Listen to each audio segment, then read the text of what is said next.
Look at the global board today, and you will count roughly 195 distinct, recognized countries. We operate under the assumption that each of these nations, with their own clearly drawn borders and local governments, stands entirely independent. But at the absolute highest levels of global geopolitics, that idea of universal, United Nations-style equality is treated as a comforting illusion.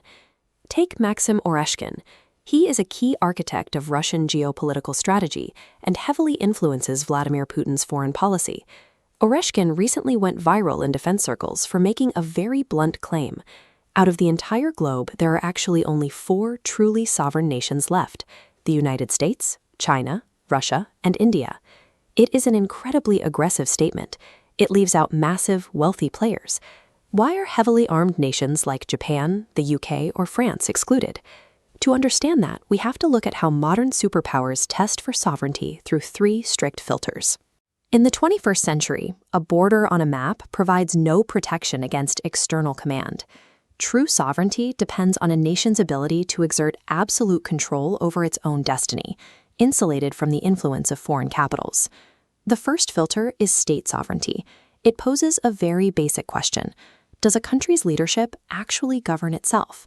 If your defense strategy or foreign policy is quietly dictated by politicians sitting in another nation's capital, you failed the test. We see this deeply entrenched in several regions. Nations like Venezuela or Pakistan often function with governments that are heavily steered by outside powers, pulling the administrative strings from thousands of miles away.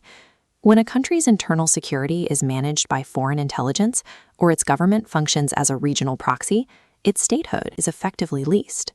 This eliminates dozens of nations, from puppet regimes in South America to the externally steered leadership in Pakistan, leaving large swaths of the global map in shadow.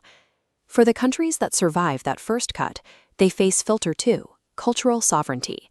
A nation must maintain its own unique, value-based identity, rather than just absorbing the ideas and media of a dominant foreign power. Western Europe struggles heavily here. Decades of deep Americanization have slowly eroded their distinct cultural borders. Contrast that with a country like India. India fiercely protects its own unique worldview and actively exports its own cinema, music, and traditions across the globe. Apply this cultural test to the remaining countries, and the map shrinks even further. Large swaths of Western Europe and the Anglosphere fall away, their cultural identities heavily subsumed by Western hegemony. If a nation cannot maintain its own cultural identity and make its own rules, it devolves into an administrative zone, managing someone else's ideals. The final and most brutal test is socioeconomic sovereignty. This determines who actually holds the shield and who holds the wallet. Many nations are heavily tethered to foreign markets simply to keep their lights on. Countries like Canada or Mexico have economies that are almost entirely reliant on the U.S. market. If American consumption drops, their economies crater. The European Union hits a similar wall here. While economically wealthy, they have spent decades outsourcing their core defense and military architecture to the United States. India easily passes this filter, precisely because of its internal economic resilience. Even if global exports collapse tomorrow, India's massive domestic consumption protects its economy from buckling under external pressure. Applying this final economic test isolates the few nations capable of sustaining themselves in total isolation. By this standard, the list of autonomous powers contracts until only 4 remain: the United States, China, Russia, and India. Relying on an ally for your primary economy or your military defense means you have completely surrendered your right to say no during a global crisis. Nations rarely lose their independence by accident. They often trade it away on purpose.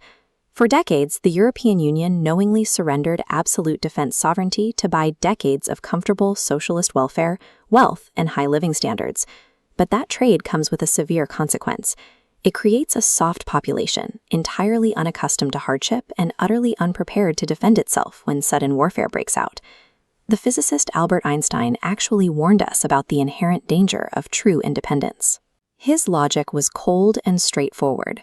As long as massive, truly sovereign nations exist on the same planet, war is inevitable. 2 purely independent powers will never willingly allow themselves to be subjugated by the other. And this is exactly why Russia is pointing all of this out right now. They aren't making an academic observation. They are delivering a highly calculated sales pitch to the global South. By highlighting how many countries act as vassal states to Western powers, Russia is stepping in to offer them independent digital infrastructure and proprietary data spaces. They are selling the technology required to build a path back to true independence. The modern world demands a staggering price for autonomy.